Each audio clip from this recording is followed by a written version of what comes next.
disse 5 som ligger her nå.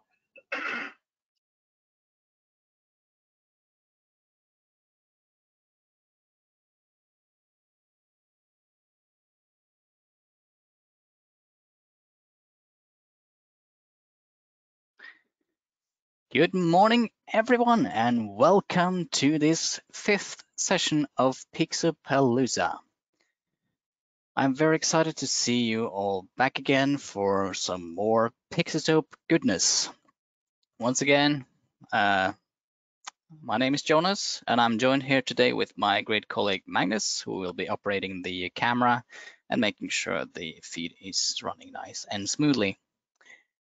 Before we get started today, I'm just going to talk a little bit about our setup, just so we are aware of how that works.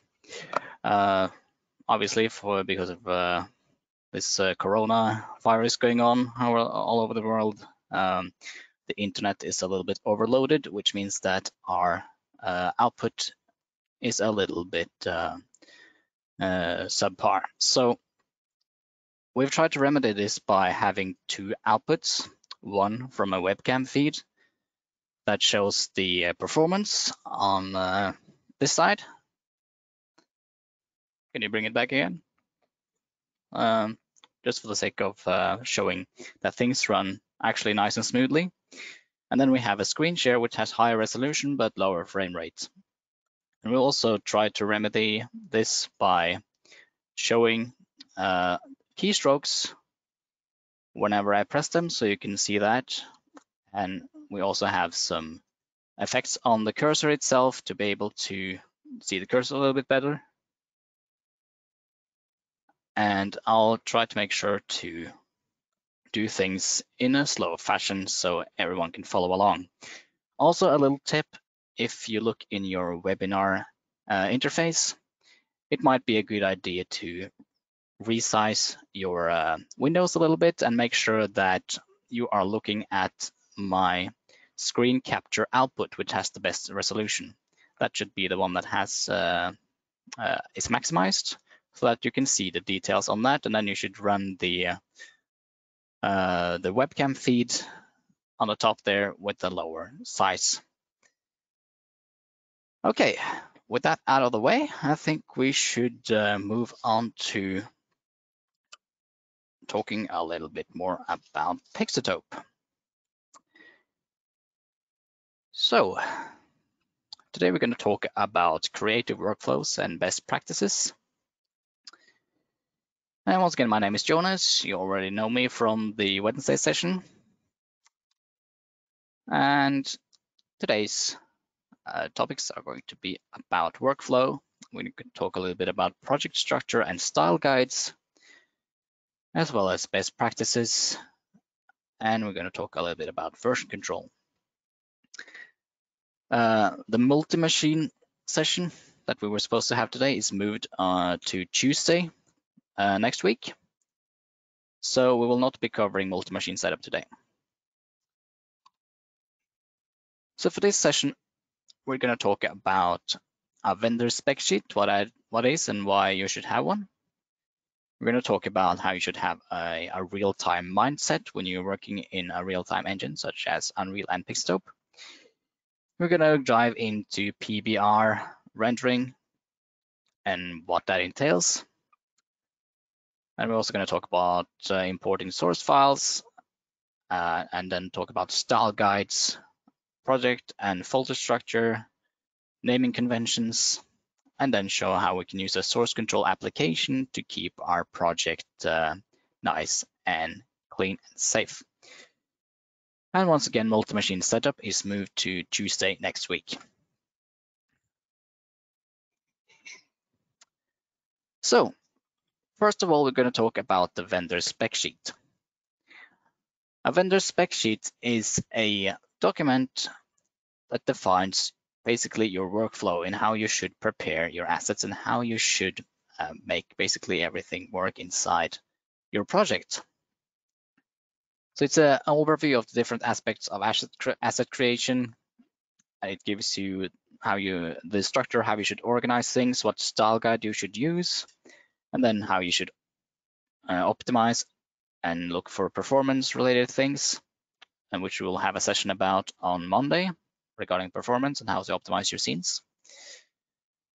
And we actually have an example about, let's see, I'm just gonna find we have an example of a vendor spec sheet here that I'm gonna show you.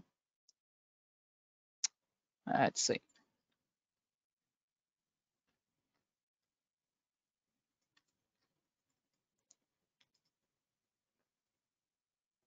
Just give me a second. I'm just going to find the document I'm talking about.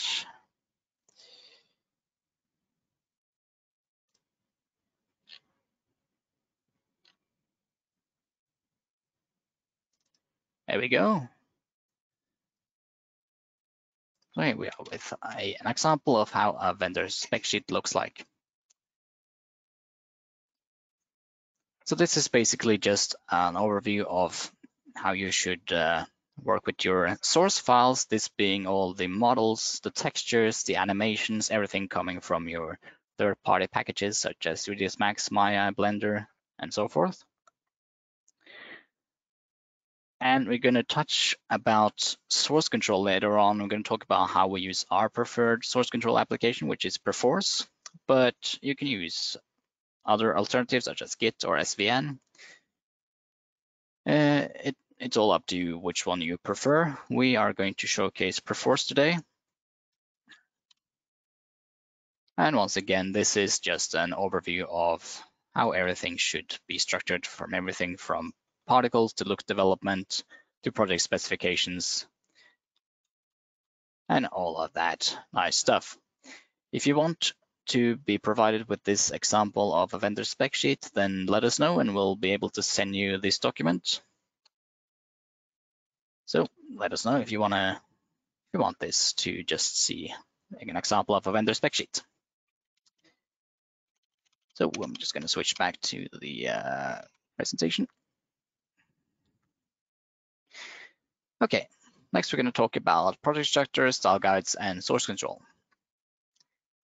First of all, a style guide. What is a style guide? A style guide basically defines your naming conventions and folder structure inside your project. And we have an example here from the LR style guide. This is the one that we have based our internal style guide on. And it's just basically a guide for different naming conventions and folder structures.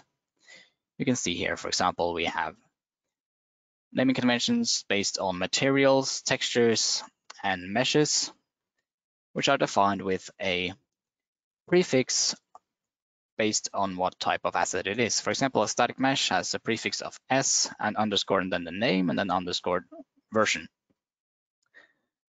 Material has underscore prefix of M and then underscore Bob. You have basically just an overview of all the naming conventions and folder structure.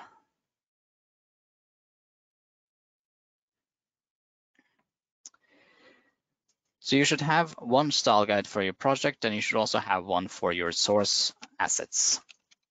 And these two should be a little bit different. Let's see. Going to bring back our presentation again here.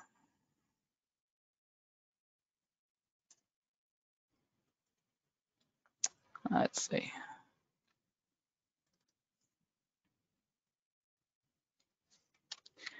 Okay, so let's see.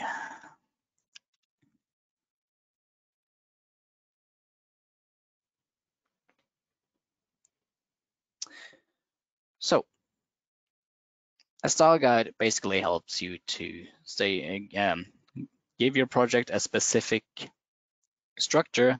It allows you to stay organized, and this is very important when working with a project, especially if you are multiple people working on the same project. You should, in essence, think about that a project should look like it was made by the same person, even if there are multiple people working on it, and a style guide will give you this opportunity. So bottom line is, if you don't have a style guide, you should get one. It doesn't matter which one it is, but if you have one, just stick to it. Make sure that you are strict about it. and don't accept any slippage, basically. Follow it and obey it, basically. And if you're working on a project that someone else has worked on before you and it has a defined style guide, you should follow that same style guide. If you need to do things like testing out things, then you need to do a little bit of testing and development. Then you should use the dev folders and sandbox folders, basically just so you can throw in your testing assets there, but this should not be the final assets that you bring into the projects. Okay, so we talked a little bit about style guides and project structure. What about source control? What we use for our projects or our preferred source control application is Perforce. And Perforce allows us to basically lock files to specific computers. So if you're multiple people working on the same projects, you don't want to work on the same asset at the same time, because obviously that would just be wasteful. So Perforce allows you to lock the files to your specific computer. As you can see, I have mapped this PicSoap example project into Perforce, and I have a list of all the files and assets inside it. You can see it's the projects, and then we have the content and all of the subfolders existing with all the assets. And you can see that if I find a specific asset, I can right-click it and choose Check Out and hit OK. And this means that this file is now locked to my computer and my user. That means that no one else can touch this file while I have it checked out. It will pop up you can see we have a red marker on this one. If someone else has checked out the file, you will see a blue marker, and you will also see a preview of which user has the file checked out. So this is a very good way to work. You check out the file, you do the changes you want to do to the file, and then you submit it by hitting submit, and you get a list of all the files you have checked out. You write a description of what you have done, and then you just submit, and the file is back. If you need to reset the file because you made a change that you don't want to keep, then you can just right-click the file and hit revert, which will revert the file back to how it was before you checked it out. Now, this is how you use source control inside the Perforce application itself, but it's also possible to do it directly inside the PicSoap interface. I'm just going to launch this example project inside the editor right now. And we're going to see that we can enable source control directly inside the application, and PicSoap will in turn communicate with Perforce and allow you to work with your files that way. So now we are inside PicSoap.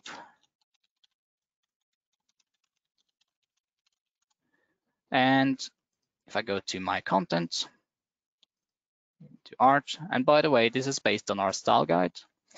So our folder structure is set up so that we have the main project name, and then we have defined various different collections, such as where we put our materials and where we put our assets. All assets are located under art. Then we have subfolders in the art folder, such as characters, environments, and props. If I jump into props, we can find, for example, this air conditioner here. You can see we have inside that folder all the material instances and static meshes, as well as the textures for that specific static mesh. So what I can do in order to enable source control inside PicSoap is to go to this button. It's called Source Control, and select Connect to Source Control. You can also do this by just right-clicking any of the assets and hit Connect to Source Control. And we're going to choose the version of Source Control that we use. In our case, it's Perforce. Let's give it a second. There we go. And you just map this to the server where you have your Perforce depot located, and select the workspace that you want to work with.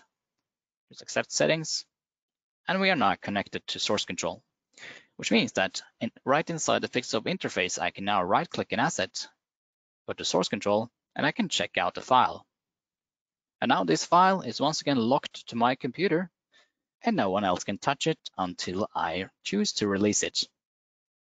So I can once again check it back in, give it a description of what I've done to it, and then submit. I'm not going to do that right now because I've actually not made any changes to it. And you can also right-click it and hit Source Control and revert if you haven't made any changes to it. And revert. And say if you have multiple files checked out, you can also do that. Right-click all of them and choose Checkout. Go to Source Control, and you can submit to Source Control just like we did in Perforce. Then you can write the description and submit all the files you want to submit. All right. So this is very beneficial to use when you're working with multiple artists on the same scene, to make sure that no one is doing double work, basically working on the same assets and making sure that everything is nice and clean. I'm going to revert this file because I haven't actually made any changes to them. So I strongly encourage all of you to get a source control application if you are going to work on a big project. And we're not going to dive into multi-machine setup today, but it's worth to note that if you're using source control, it's also very good to use for a local multi-machine setup. For example, if you're running Pixelop on, say, 4 machines, and you're running the same project, you don't want to go through the hassle of having to manually copy over the entire project to each machine each time you make a change. With source controls enabled, you can just make changes on one of those computers and just re-update it and resync it on the others. And you do that inside Perforce by just selecting the root folder and hitting Get Latest. And it will make sure that you get all the changes that everyone else has checked in. All right. Let's see. Yep, I think that's about it regarding source control. We're just going to jump back into our slides. Now, let's talk a little bit more about PBR, real-time mindset, workflow, and how you should import your files, and just generally things to be aware of when working with source assets.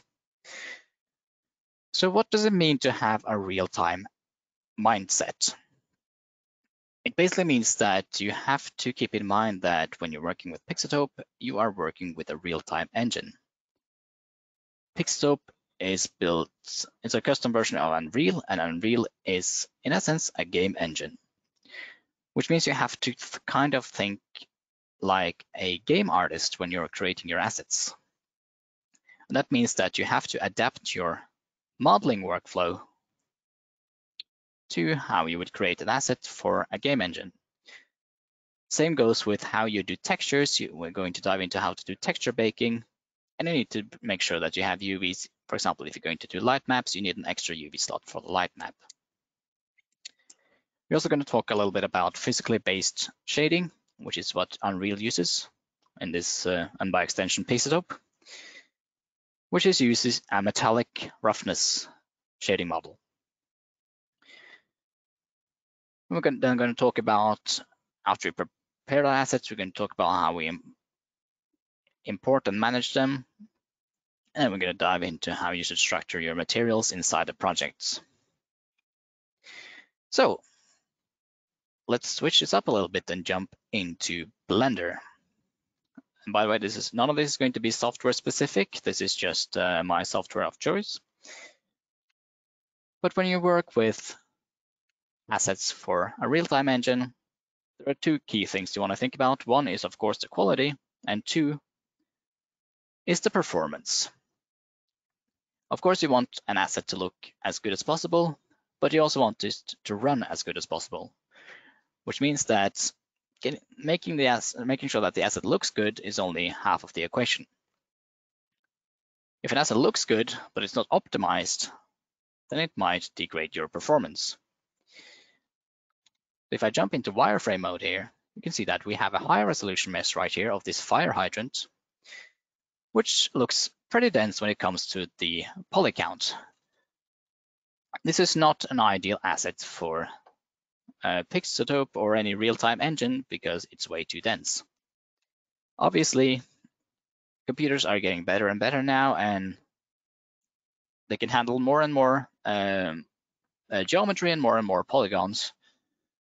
But if you were to duplicate this asset multiple times inside a scene, maybe you want to have 100 different copies of the same assets, it's going to degrade the performance.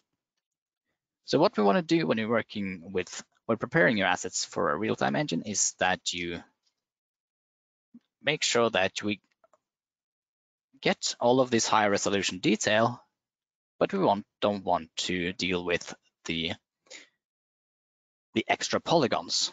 And we do this by creating a low resolution version of that mesh. You can see this one has a lot fewer triangles than this one, but it also has way fewer details. So how can we get the benefit of the good performance that we get from this asset, but with the added visual fidelity of this one and all the details without having to degrade the performance? We use something called texture baking. And texture baking basically means that you take the high resolution detail of the high resolution asset and you project that onto a texture of the low resolution asset. You can see that both of these two have the same poly count, but this one has a lot more detail because it's baked down from this high resolution asset. And if I jump into edit mode of this, you can see that it doesn't really have that much detail inside the geometry, but the texture gives the illusion that there is more detail here. And what's most important to think about when you create assets is that you look at the silhouette. Because for the most part, the only thing that's going to matter when you create assets is the silhouette. If you can't see anything in the silhouette, which you can see that the high resolution version of this now and the low resolution version, they look pretty similar in the silhouette. There is not much difference. And this can kind of give you a clue that, okay, if I can't see it in the silhouette, then it doesn't need to be part of the geometry. It can be baked down into a texture. Because obviously you want to have the extra micro detail, but you don't need to have extra geometry in order to show that detail. You can easily just have it on a flat surface as a normal map. But this is also greatly going to depend on, is this a hero asset that's going to be very close to the camera? Is it a background asset that's going to exist in the background? You kind of have to kind of figure out how much detail do you want to keep for the geometry and how much detail can you get away just by baking down into a texture. For this one, you can see that we have baked down the detail from the high resolution mesh to the low resolution mesh, and the finished texture asset has the finished texture onto it. This particular one was textured inside Substance Painter, and you can see that you can add a lot more micro detail just by adding more texture detail to the actual surface.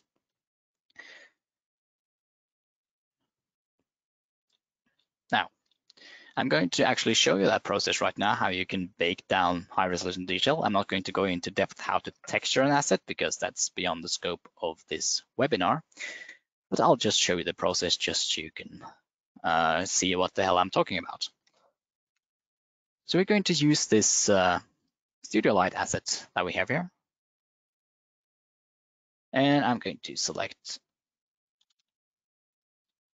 this parent right here. You can see that we have two versions of this asset. We have the low poly and we have the high poly. What we want to do is to take the high poly asset that has a lot of the nice detail. You can see that this one has a lot of the nice smooth beveled edges on every surface. It makes it look more smooth and realistic. If we jump into the wireframe mode, you can see that it's actually a lot more dense than this one. This one is the one that's optimized, the low poly version. And if I, let's see, jump into edit mode, you can see that it doesn't really have all of those nice smooth bevels that we actually want to see. So what we want to do is to bake down the detail from this high resolution asset onto the texture of this using something like Substance Painter, like I'm going to show you right now. It doesn't really matter what software you use for that. You can actually do this directly inside most of the 3D packages, but I'm just going to use Substance Painter for this demonstration just because it's a very nice software and it's what we tend to use in-house. So I'm going to put this on the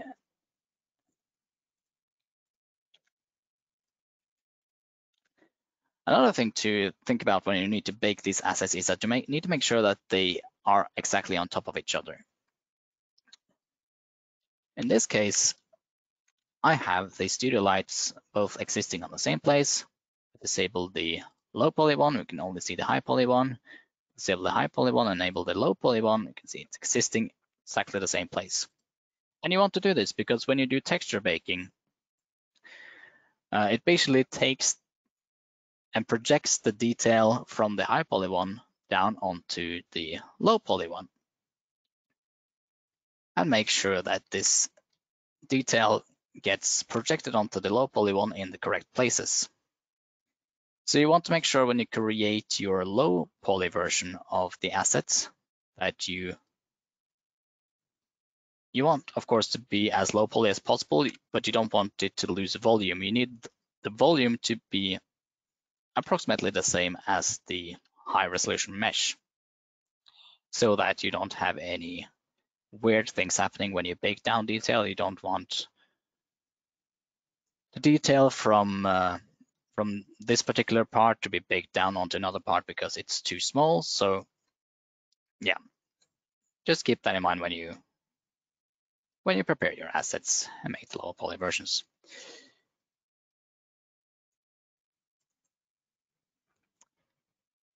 This is, like I said, not going to be an extensive tutorial on how to use Blender or Substance Painter.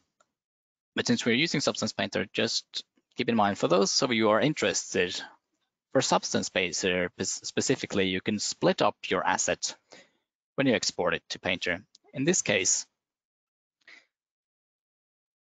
you define the high poly one with a suffix of high, like _high. This means that this is the one that Substance Painter will use to take the high resolution detail. And then you have the low poly asset, which has a suffix of low. And we've split up all our assets the same way. For example, you have lens low. This is this part. This corresponds to lens high, which has the high resolution detail of this lens. Which means that you can just export this entire asset as one, and Substance Painter will be able to split it up based on all of these suffixes. So how you would do this is of course going to be specific to the software of your choice. But you just hit export as an FBX, and you give it a name. For example, this is the low poly, so we're just going to call it LP for low poly. And you just hit selected object, make sure you only export the selected objects from that low poly version. and you just export that. You do the same thing with the high poly model. Make sure that you only select the assets that you want to export that into a new FBX and call that high poly, for example. Now, let's open up Substance Painter so we can see how we actually do this baking process. Let's give it a second here to load.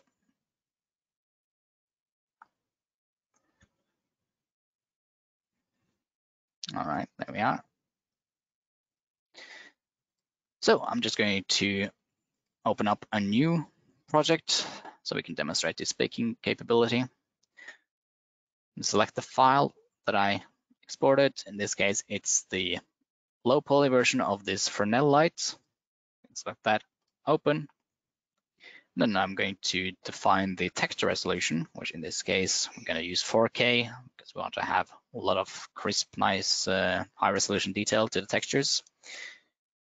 And we're just going to hit OK. So you can see we get the low poly version of our assets as well as our UVs. So now we just have the low poly version. It doesn't look very detailed. We don't have those nice smooth bevels, and we want to bake those down from the high resolution model. To do this in Painter, just go to Texture Set Settings, Mesh Maps, and Bake Mesh Maps. And under Common, just select High Definition Meshes, go into your folder structure and find the high resolution model. And then you can change the max frontal distance, max ray distance. This is just basically just the basically just an offset of the model of how far you want Substance Painter to look, basically project the detail to. But the most important one, like I talked about how you split up the asset with the subfixes, is to make sure that the match setting is set to by mesh name, which means it will utilize the subfixes that we set up inside Blender. And you can, of course, change this if you have another subfix. You can change to something else, maybe high, you can change HP or LP for the low. Doesn't matter. By default, it's set to high and low. And you can just define all of these different textures. And all is looking very good. What I like to do the first time I bake is to set the output size to a pretty low texture size, just so you can bake it fast and just see if everything works correctly, or if there's anything that we need to fix inside the model itself. So when I'm done, I'm just going to select Bake, Showcase Mesh Maps. In this case, the name of the material is Showcase. So it just is going to tell you bake this material. When select this, I can see that Painter is going through the baking process. Give it a second here to finish uploading. Oh, looks like we had a little bit of a mishap happening here. Let's try that again.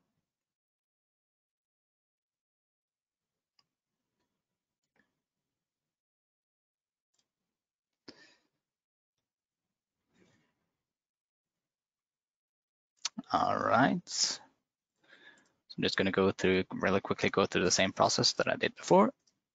Opening up the assets. Go to my texture set settings, find a high resolution asset. Make sure it's matched by mesh name, and just going to try to bake.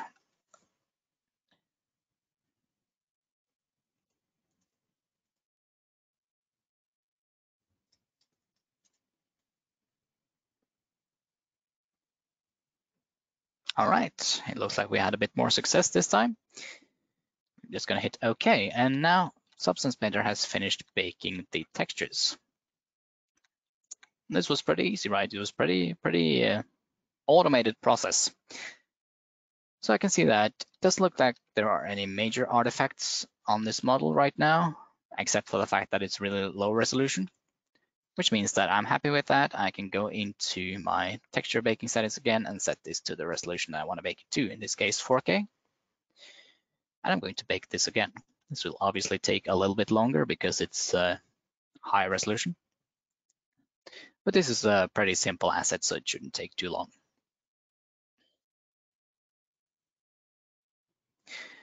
As you can see, it's also baking all the different maps that it kind of needs to texture stuff,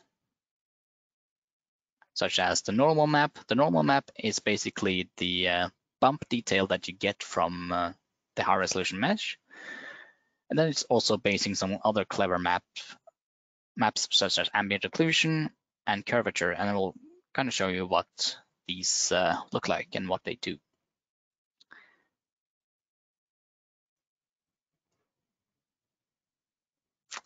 Yeah, just give it one more second to just finish baking the final maps. And here we are. Now you can see that we suddenly have a lot more of that nice smooth detail on the edges. If I go into my, let's see, just going to move my interface a little bit so I can actually see what's going on here.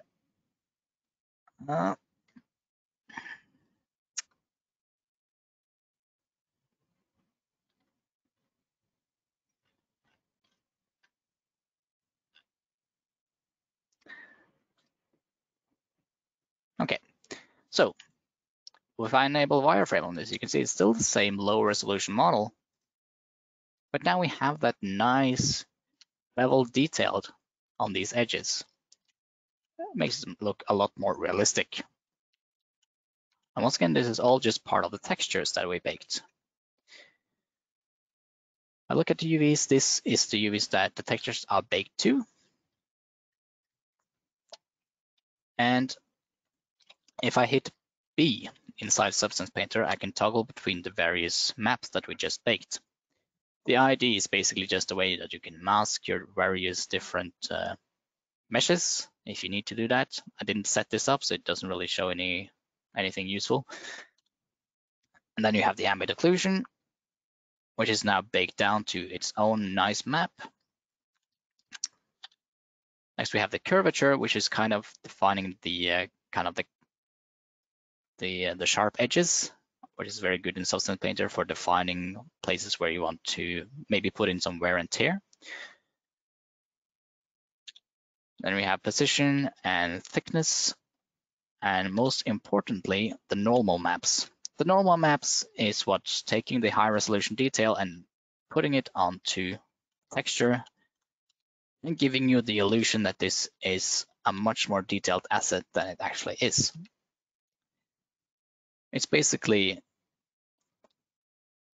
kind of faking the normal detail by adding more normal detail on top of the actual normals of the mesh, and then distorting the light in those places where we actually don't have that extra detail, but the normal map is adding that extra detail in.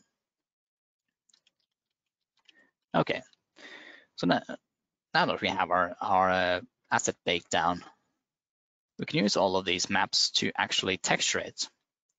And I'm not going to show you how you actually texture it because it's not part of this webinar, but I'm going to open up the finished textured assets so we can talk a little bit about PBR textures and how you can use those to get a very good looking realistic assets. So I'm just going to jump into my resources here. So let's see if I can find my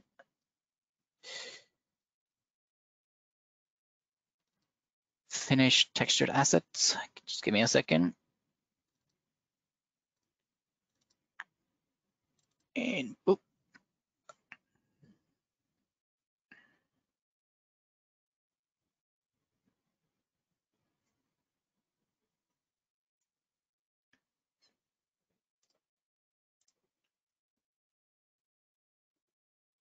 Let's give it a second to load. This one has some high resolution textures.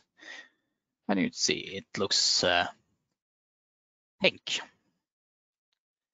So this is just because this was made in an older version of Substance Painter. So we just want to make sure it's using the updated shader. And you can see now it is the finished textured assets with all the maps that we baked and some extra micro details added inside the texture. And this one is using, like I said, it's using the various maps that you baked in order to give you some very nice control over how you can define your surfaces. Like you can see, we have some wear and tear and scratches around these edges. And that is based, once again, on a combination of all the maps. Most likely it's using the curvature map to define that these areas are the ones that are going to receive most of that wear and tear. So very cool stuff. Now, this is using a PBR shader, and that is also what Unreal is using. So that's how you should texture your assets using a PBR workflow. So what is PBR? A lot of you artists are probably already familiar with this, but it's a very important concept to have in mind. So I'm actually just going to jump into some documentation here from APAC regarding physically based shading. So there's some very good documentation on the Unreal Engine documentation regarding physically based shading. I encourage you all to read up on this if you are interested, and just if you need to know the kind of the science behind physically based shading. But how you basically can break it up is that physically based shading gives you a very streamlined way of defining your surfaces. And you can break this down to two main parameters. And that is being whether a surface is metallic or dielectric. And dielectric means basically it's non-metallic. So you have either metallic or non-metallic surfaces. That's how you can basically break down every single surface. And it's set up with material parameters so that you only have a few settings that you need to adjust in order to make a realistic looking material. And this being the base color, the roughness, the metallic value, and the specular.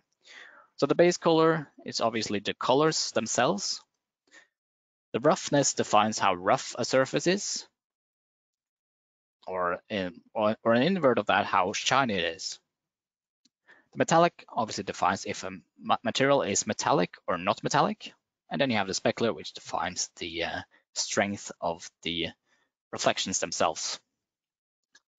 So once again, I encourage you to take a look at this documentation on PBR shading. There's a lot of documentation out there talking about the science behind this and why it's so useful for us artists to use. But if we jump back into Substance Painter, we can see that we have defined all of these surfaces inside these textures. We only have one material applied to it, but we have multiple surfaces within that material.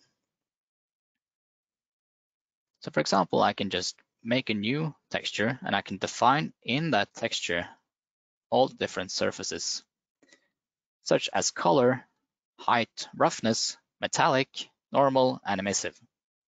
For example, the base color is obviously the color itself. The height is where you would add in more bump detail in addition to the high resolution normal map that you've baked. For example, in this case, let's see, in this case, you can see that we have added extra micro detail to make this surface look more realistic. And you can do that using the height to add some more bump detail in addition to the normal map that's baked. Next, you have the roughness. I'm actually just going to set all of these to pass through so we can actually set all of this to replace, sorry, so we can actually see what each of them is doing. Set all the channels to replace. Here we go.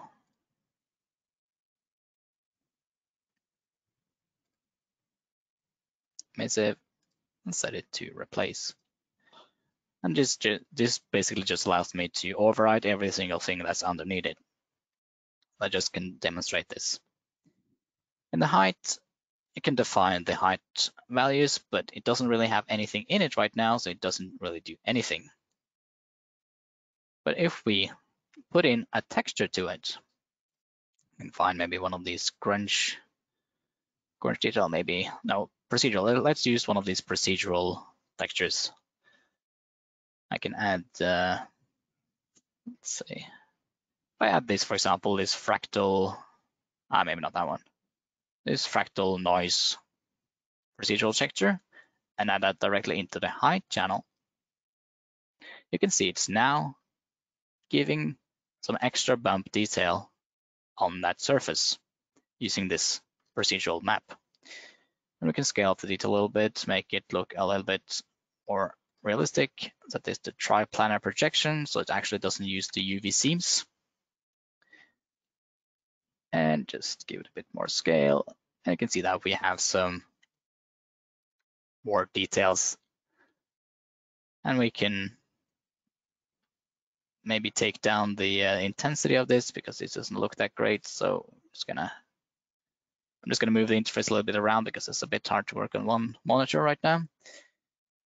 But I can basically just go into my specific height channel and take down the intensity. Actually, this might actually affect the normal channel as well. So I'm just going to take down the intensity of that.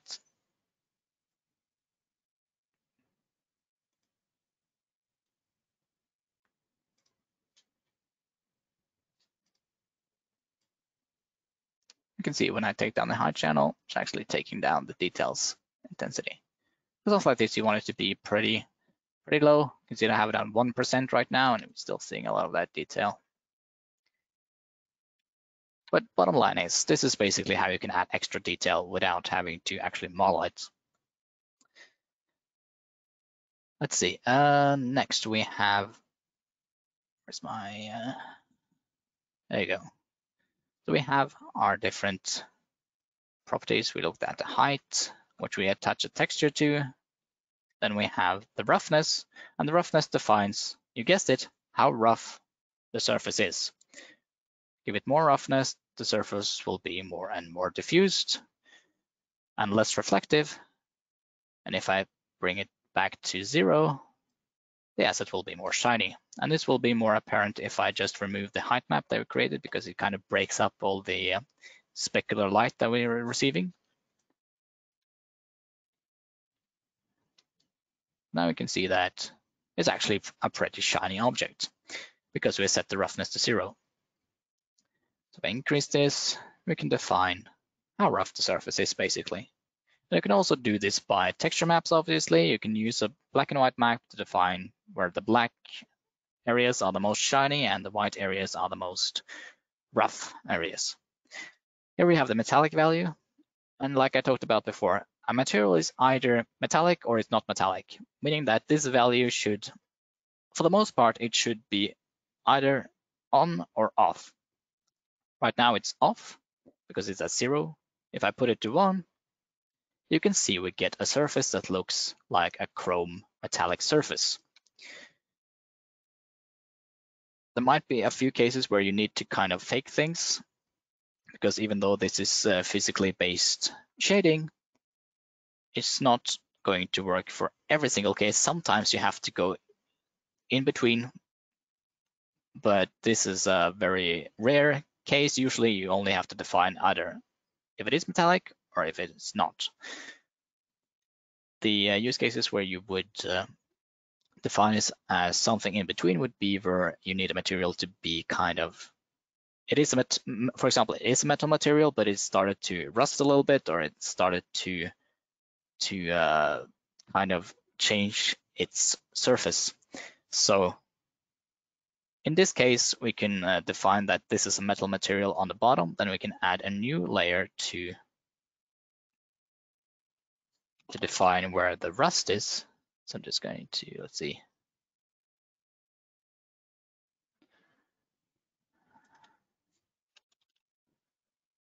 If I just apply this rust material, you can see we have this rust material, which is a non-metallic material.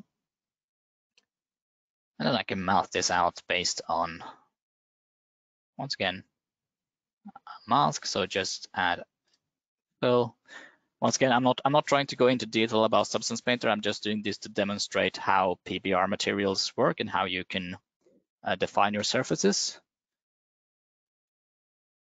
Okay, so now we have defined that we have the metallic material and showing through, and then we have the rust material on top of it, which is not metallic. Okay, very cool stuff. So let's see, now we have our finished textured assets, and we need to make sure that we have this prepared so it can go into the Pixelsoap engine. And inside Substance Painter, you can set various export settings to define which maps are exported. If I hit C, I'm just going to resize this a little bit. If I hit C, I jump between the different channels that Substance Painter has combined and will be exported. For PBR shading, you have, like we saw, the base color, which are the color values. Then we have the height values. The height values are actually not going to be exported as a separate value. This is actually going to be combined with the normal values. Then you have the roughness, which defines black as the shiny surfaces and white as the rough surfaces. And anything in between will be either rougher or shinier. Then we have the metallic surface defining whether if a material is metallic or not. You have the normal map, the emissive, which is actually in this case what you want to be used as an emissive material. Then you have normal plus height mesh, and this gives you the ability to combine, well, actually Substance Painter does this by default. It combines the height detail that we added inside the software with the high resolution detail that we picked. And this is what we will export. So if we go into the export settings, you can set up the various export. I'm just going to quickly set up a new one so you can just see what's going on and what we recommend doing when packaging together your texture maps. Let's see, I'm just going to duplicate this one so we can actually use a preset that's already there. But what you want to do is that obviously this is going to be specific to your style guide. So just give it like the prefixes and suffixes of your style guide and how you need to define our textures. And then you define which channels you want to export. For the base color, you obviously need the RGB values or the colors, and then you might need the alpha if you have an opacity channel. For the roughness, you need a black and white image. In this case, you take the, let's see, where's the roughness?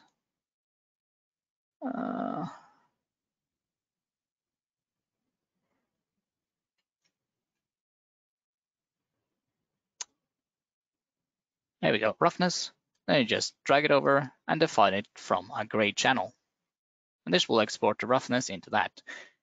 But we don't want to export every single map into just one file. We want to be able to package it to a more compressed and more optimized way. So what we can do is that we can take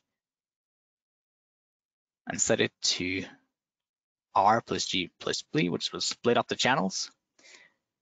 And based on our style guide, we put things into what's called an MRAO map, which packages the metallic map and the roughness map, as well as the ambient occlusion map into one file using the 3 color channels.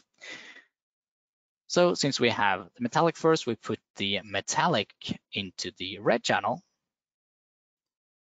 as a gray channel, and then we put the roughness. Let's see, what's the roughness again? Then go the roughness into the green channel, and then the ambient occlusion into the blue channel. And this means that we get 3 texture maps, but only 1 file, which is going to make it more organized and more optimized.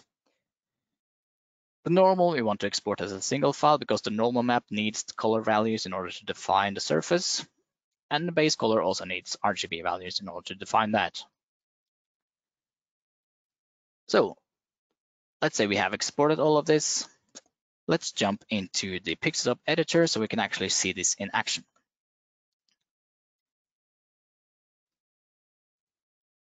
So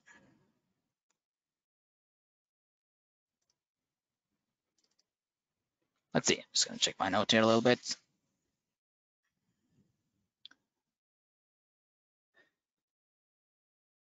Right. Just going to actually close down Substance Painter and Blender in the background, so we're actually not losing performance. Just give me a second here.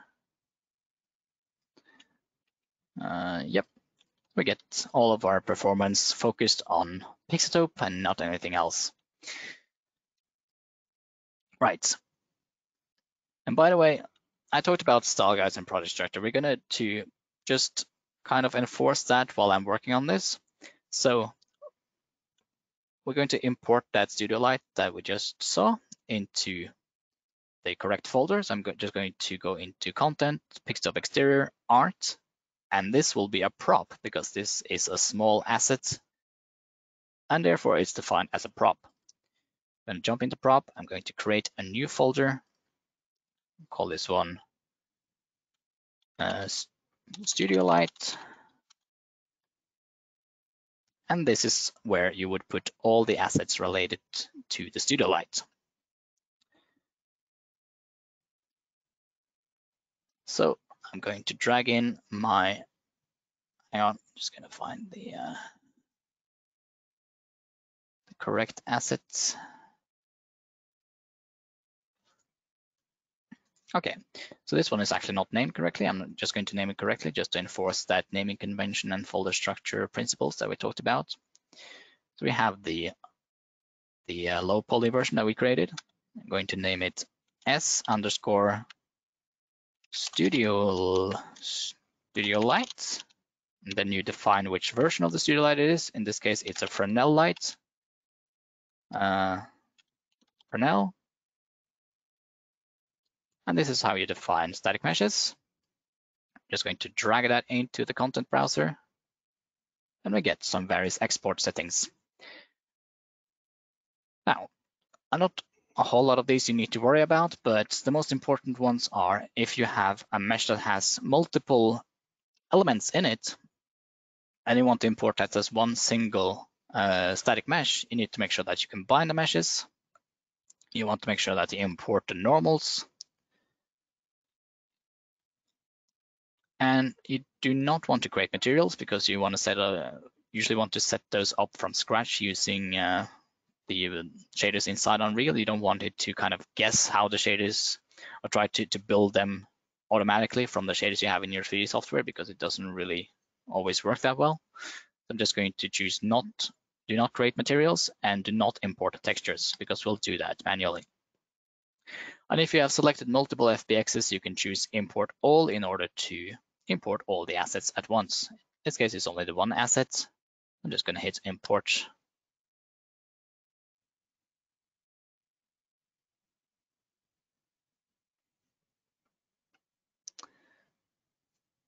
Just give it a moment to load in there.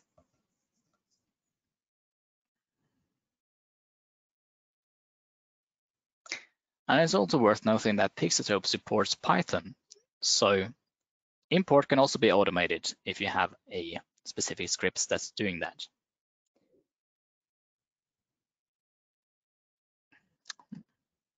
This is taking a bit longer than it should, but just let us give it a few more seconds to load.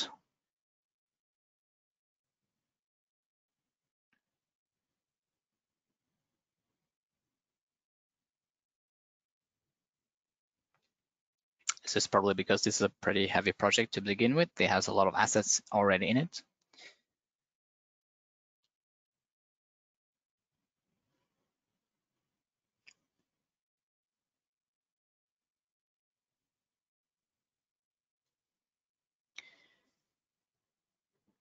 now.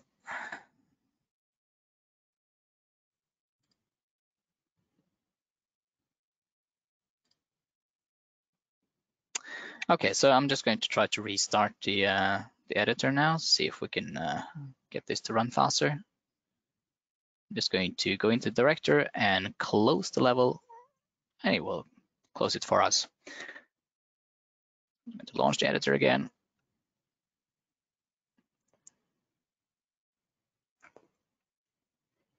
Let's give it a couple of seconds to load. And once again, just as a reminder, the first time you add your projects, it will take a while to load the project, but subsequent times will be a lot faster. Like you can see right now, it should be up and running a few seconds now. We probably have a little bit of performance issues right now because obviously I'm running multiple softwares and it's probably eating up our VRAM because I've been using Substance Painter, I've been using Blender to demonstrate various aspects of this. And just give me a second here to get the scene ready. All right. So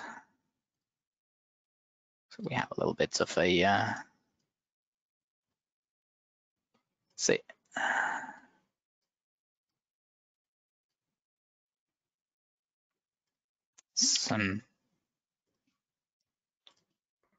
There we go. Okay, so I'm going to go back into my fix-up exterior folder, back into props. And you can see that it has at least kept the Studio Light folder that we created.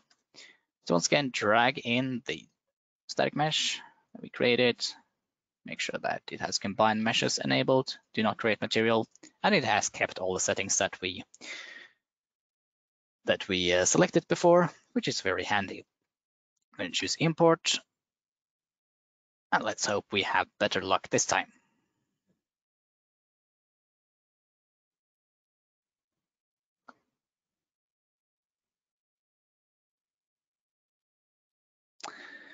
Right.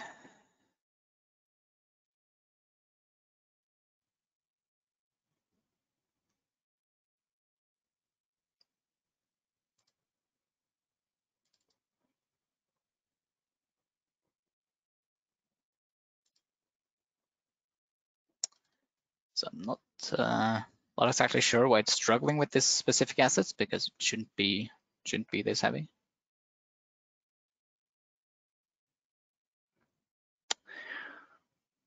Just for testing, we're going to try to just do a clean level and see if that helps. I'm just going to have to open the Pixel Exterior level first, and we're just going to create a new level inside the editor.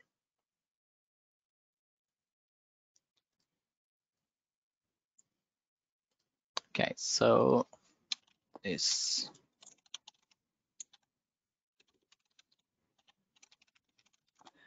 All right.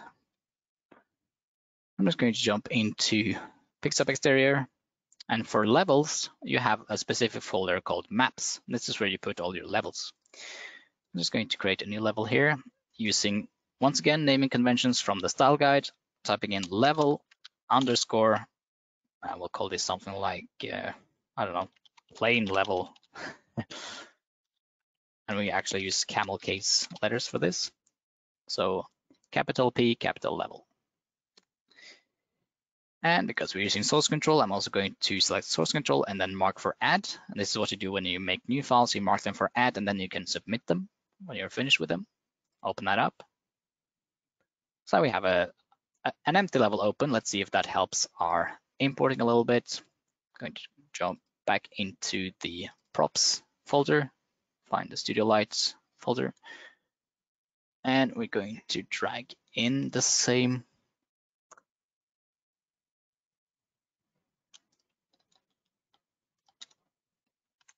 Actually, I believe why this happened. I actually renamed the wrong file. I actually tried to import a higher resolution one. this is why that happened. I tried to import this one. That's the one I renamed. That's why it probably was so heavy.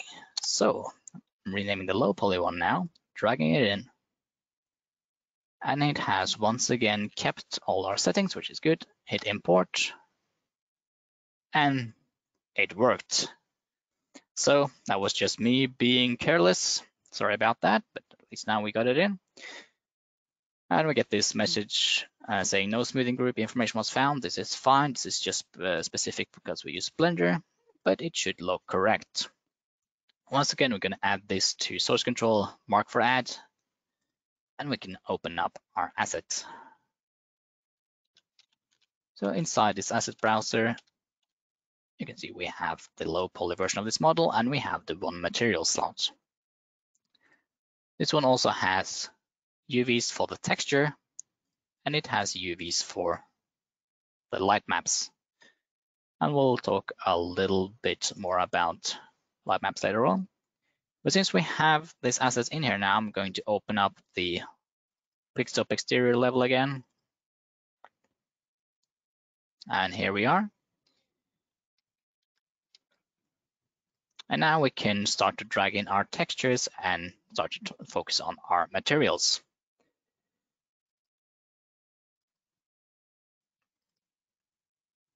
So let's just drag the studio light into the scene so we can actually see it a little bit better.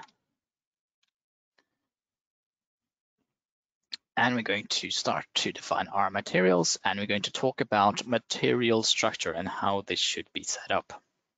For a complex project like this, where you have hundreds of different materials, you need to have a proper hierarchy for them, both for cleanliness and for optimization purposes.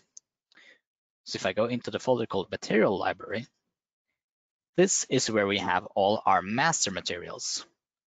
A master material basically defines what kind of properties do you want in these surfaces, and which properties do you want to expose to the artists who are going to work on tweaking the materials themselves. We have a couple of master materials here. The most common one that we use is called M_MRAO, which is the metallic roughness and ambient occlusion channels that we talked about. If I open this up, you can see this is a normal shader inside Unreal, which has all the defined properties that we need. This is actually not a material that we're going to apply directly to any asset. This is just like the template. So what we want to do with this master material is to only expose the parameters that we want the artist to be tweaking. In this case, we have diffuse strength, and we have metallic min and metallic max. This is just like a threshold between the two. And then we have roughness, occlusion values, as well as a specular value. And emissive strength, because this studio light actually has an emissive map into it. So we have your master material, but you want to be able to have some materials on your actual assets, right? So what you do then is to right-click and then create material instance. And a material instance is a lighter version of a regular material that gives you a lot better performance and real-time ability to tweak the various aspects of the shader. So for this, in terms of naming conventions, we want to make sure that it's named properly. For material instances, our style guide is using MI and then underscore this studio light and then underscore main. We only have one material for this. And so we just call it main. And the reason why we want to use mass materials and material instances is because regular materials has obviously a lot more draw calls, and material instances will remedy that. So we put in our material instances inside the actual assets folders themselves. The master materials you want to keep inside the material library. That's where you kind of keep the library of all the templates and all the masters. But the instance itself we're going to put this into our Studio Light folder over here. By the way, if you hit this handy button, you get a hierarchy of all the folders inside your project.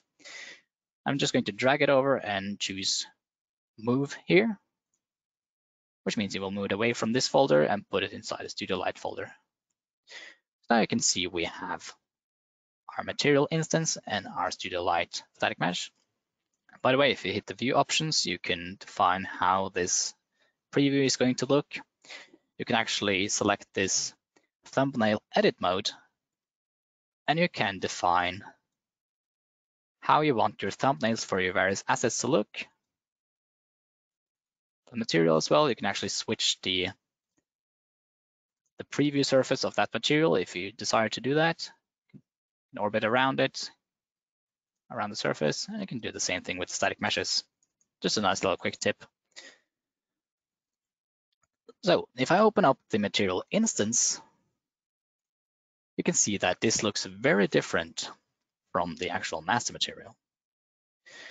And this one has way more properties than actually should be there, because this one is set up to use the weather system that we have showcased before. But really the only properties that is usually available in this master standard MRAO material is the scalar parameter values here, where we can tweak the various surfaces, as well as where you put in the texture maps.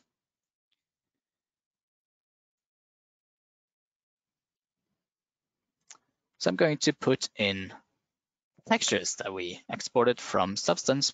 Well, let's pretend that we exported anyway. So let's see here. I'm going to drag in my, once again, sticking to naming conventions, we have the texture maps with the prefix T for texture, and then the suffix for what type of texture map it is. In this case, it's D for diffuse.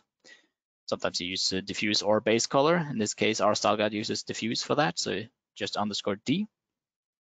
And we have the normal map, which has underscore N, and then the 3 channels that we packed into one has the MRAO suffix. So we're just going to select all of them and drag them into the editor. You're not going to get any import settings when you import textures. It's just going to be directly imported in there. And if I open up the texture itself, you can see that we have the texture map available to us.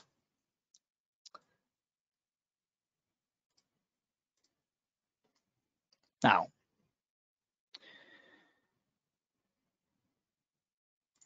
the diffuse channel usually will come in as it should be.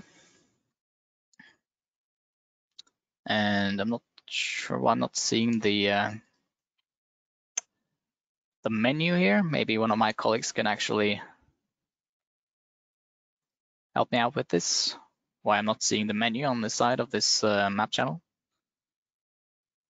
Let's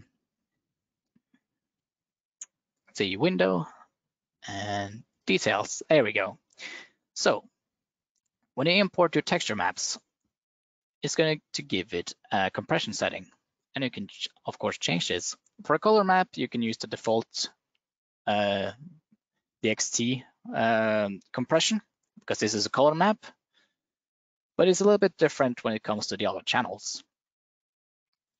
For example, the normal map needs to be set to the compression setting of a normal map, and Unreal, and by extension Pixeltope, is very good at recognizing if a material is a normal map, or a texture is a normal map or not.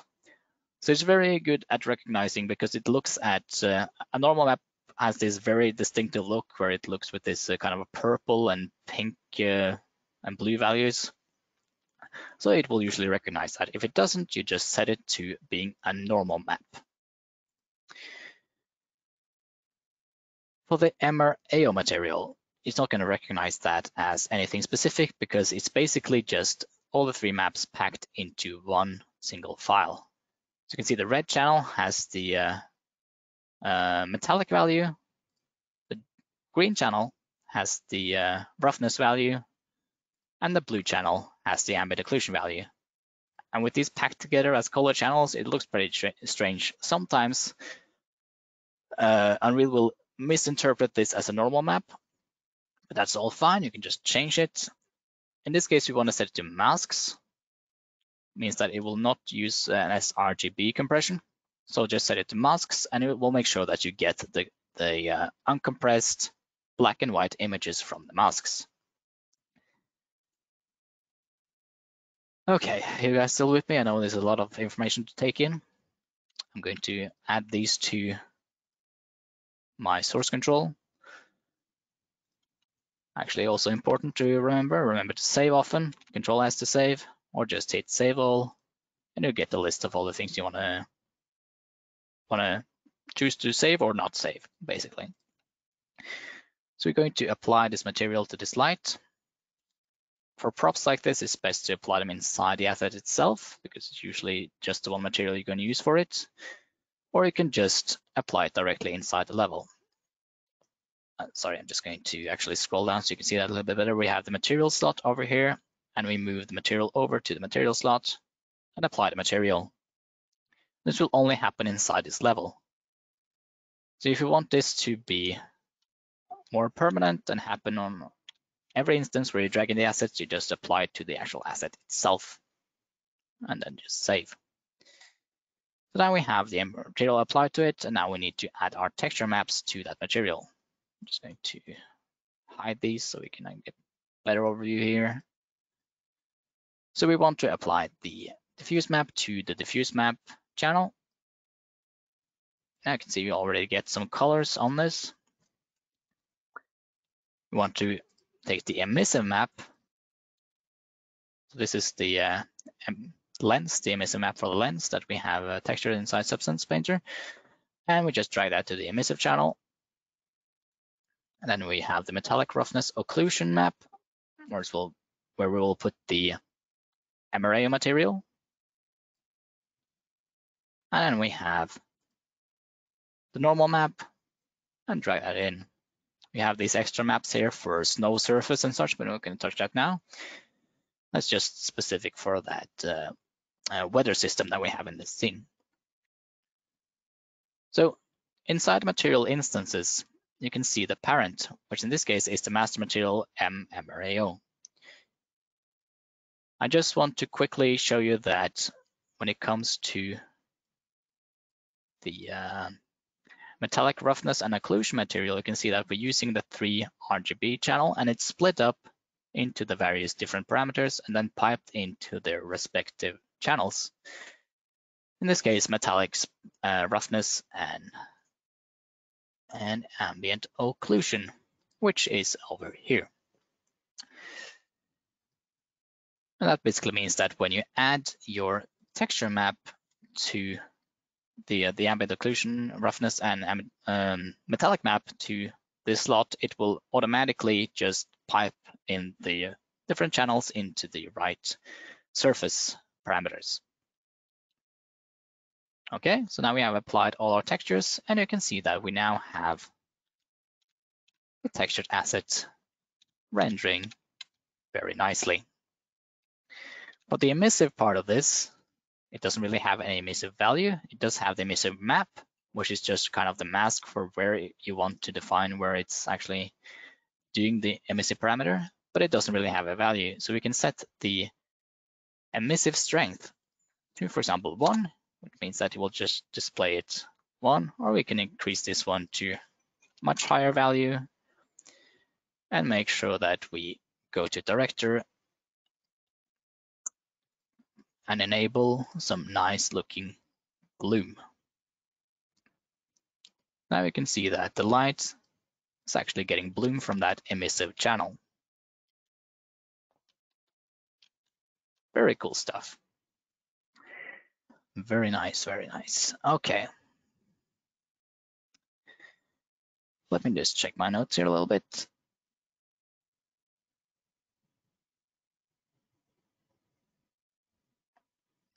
Right. So this is kind of the process how you would do it with a small prop like this. But what about larger assets like buildings or like we've seen before with our studio asset. I'm just going to save all of this. I'm just going to kill the complaints. It doesn't disturb us here. And we've saved everything, so it's going to be back here when we go back into the editor. I'm not going to save the level. And I'm going to open up Blender again.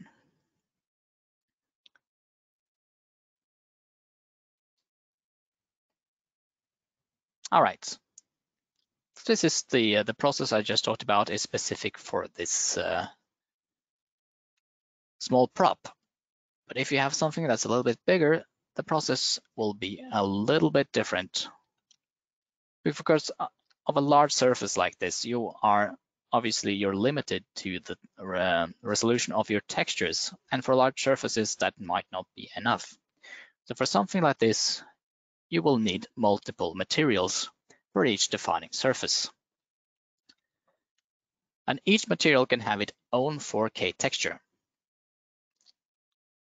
In this case, this house is split up into various materials based on the various surfaces. In this case, you have the walls, which are kind of the wooden walls. You have the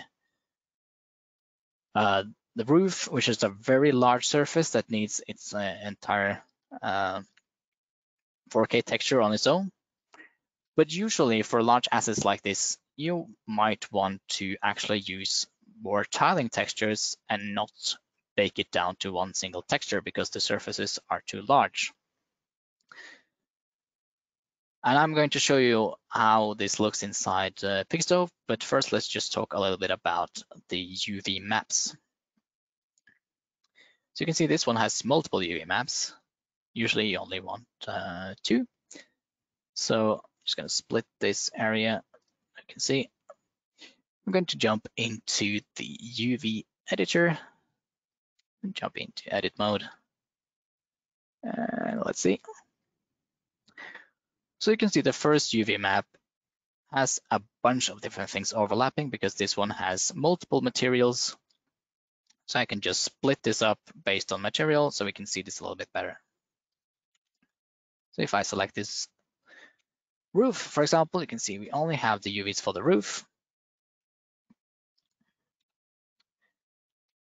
But once again, this is combined.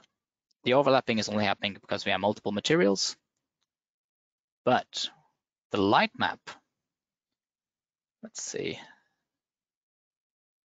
Okay, so this one doesn't actually have a light map. So let's see if we can actually just create a new one. Just an old asset. So now we have the texture UV slot. I'm going to duplicate that. So now we have a copy of this one. We can probably name this one light map. Oh, didn't actually do it. Oh,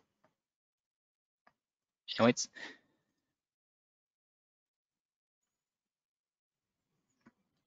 Let's, okay, it doesn't allow me to change the name. That's fine. Okay, so it's exactly the same.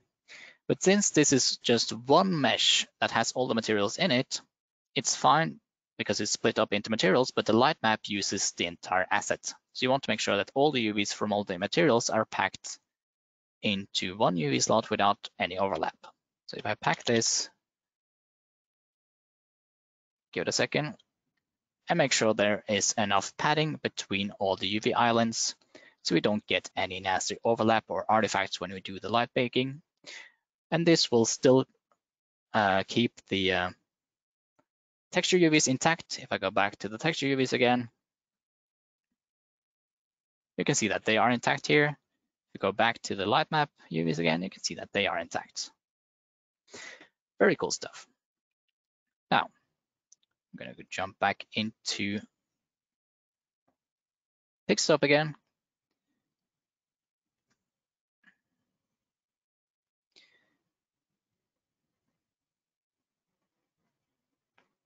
And we're going to show how you can deal with breaking up tiling textures.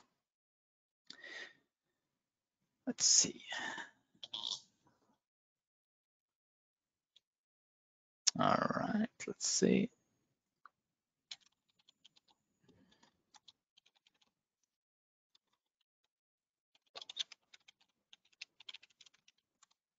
To hide this text so it doesn't disturb us. Just gonna hide the complaint. Okay.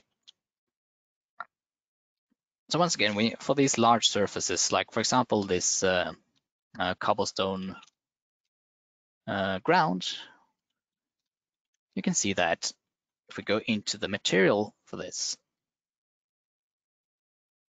let's see, now restore, go into the cobblestone material, you can see that this is a very basic material consisting of this very uniform cobblestone textures. And this is usually what you would do with a large surface like this. You can't really like crank up the texture resolution to 4K and expect it to look sharp because the surface is so big. So how you can break this up is using something called decals. So decals are basically a way to add extra detail onto surfaces. You can see we already have some in this scene. If I move this around, you can see that I'm moving the various dirt spots on this cobblestone material. Move this, we have some painted lines here that goes on top of the material.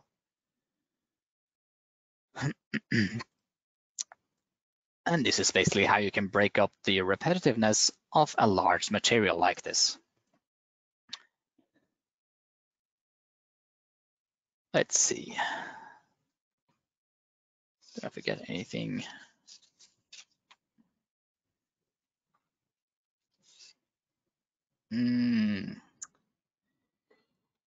Let's jump quickly back to the slide deck so we can see if we have anything or we talk about. I think that's it for today's webinar. If you have questions regarding any of this workflow stuff, feel free to ask during the Q&A. And I mean, if anything was unclear or if there's anything you are particularly interested about these workflows, then just let us know and we'll go through it during the Q&A and, you know, we'll have some fun with some questions. So we're going to take a 5-minute break now and allow you all to collect your questions and ideas, type them in, and we'll make sure to answer as good as we can. And don't worry if you haven't had a question written down, you can easily just write down your questions while we're answering them as well. Keep them coming, keep the questions coming, and we'll see you all again in 5 minutes, which is now 11:29 local time. So we'll see you all again back in at 11. Okay, just switch to 11:30 actually. So we'll see you all back again at 11:35. Okay, hope to see you all again in 5 minutes.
And we are back. So I'm just going to give you one more minute now to just make sure that you are all back, and feel free to continue to ask questions. Just put them in there and we'll get to answering them. Just 1 minute from now, we'll start the Q&A.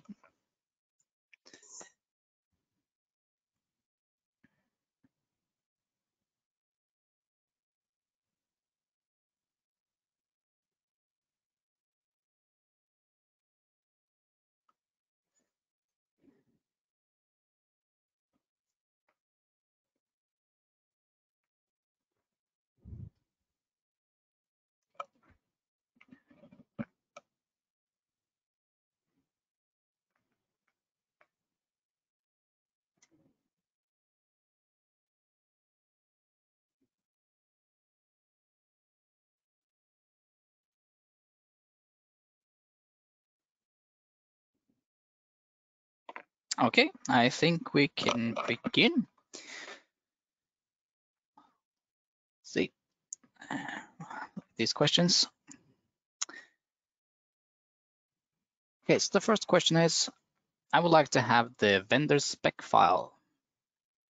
Yeah, we will forward this after the webinar. So, let us know if you want this spec sheet example and we'll send it to you. Next question, does Pixtope support all source control options on the market right now? For example, Bitbucket or with SourceTree. All Pixtope ships with plugins for Git, LFS2, Perforce, Plastic, SCM, and subversions. But any plugins that work for Unreal can be compiled for Pixtope, basically. Are you using plugin to retopologize objects in Blender? I haven't used that specifically for the scene that I showed or the props that I showcased, but you can do that.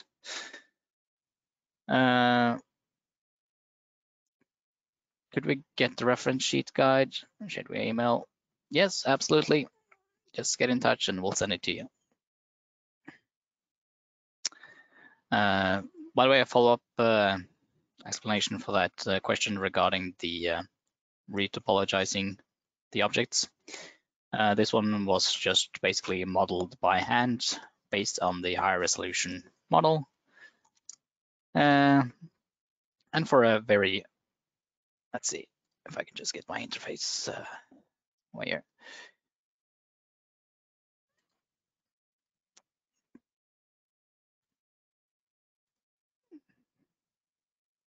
Oh, give it a second. It's a very dense high resolution mesh here. I'm just gonna turn off this house. Okay, so this one was just basic. This is a very basic prop, so it was just kind of modeled by hand. We didn't need to use any retopologizing to get this to work, but for more complex assets or for example, character models or more organic models, obviously it's better to use some retopologized objects. And there are, of course, many plugins out there for this for Blender, if you are interested.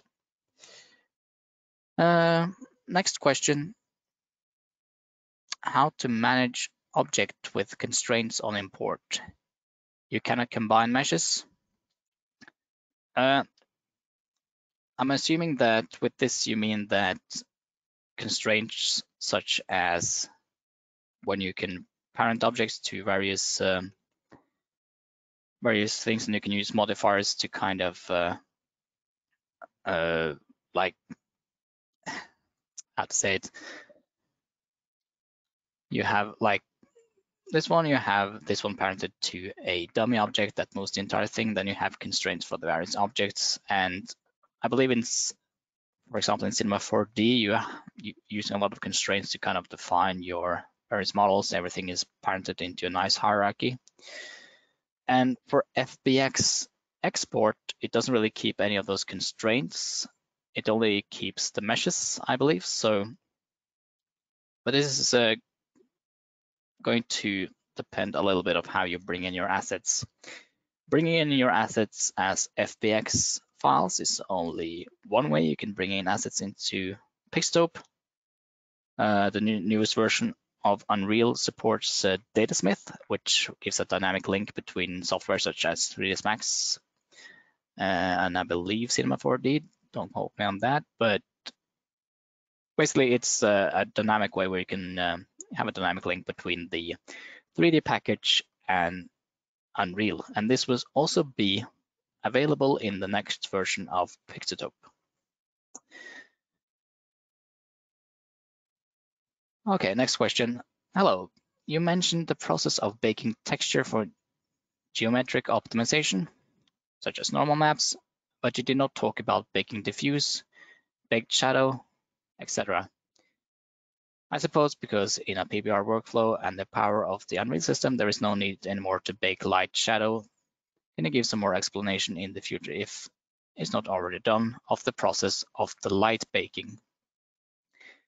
Okay, so this is kind of going to be kind of a two-part question, because one, yes, if you need to bake things like bake diffuse or bake the shadows into diffuse, like you say, you don't really do that because the PBR materials are basically not utilizing baked shadows. We're using baked ambient occlusion for this, just to give some added extra detail to the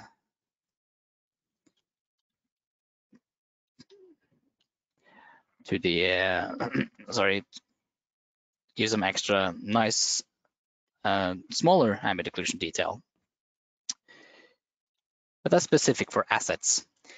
When I talk about light baking, I'm referring to the light baking happening inside the entire level inside Unreal. And for this, we can bake the global illumination and the ambient occlusion and all of that into maps inside Unreal for the entire scene. And that's what you use the light maps for. So this has nothing to do with the process of baking down detail into the assets, but it's a process of baking down the lights from the scene inside Pixtope. And we will go over this more about light baking on Monday's session, when Frank is going to show you how to optimize your scene and talk more about lighting and light baking. Next question. Does Pixtope support Megascan plugin? Well, it supports Unreal, so it means by extension it will support Pixtope. So I believe this is all for the questions. Thank you so much for sticking with me today and learning about workflows and such. We're just going to talk about what's going to happen on the next session.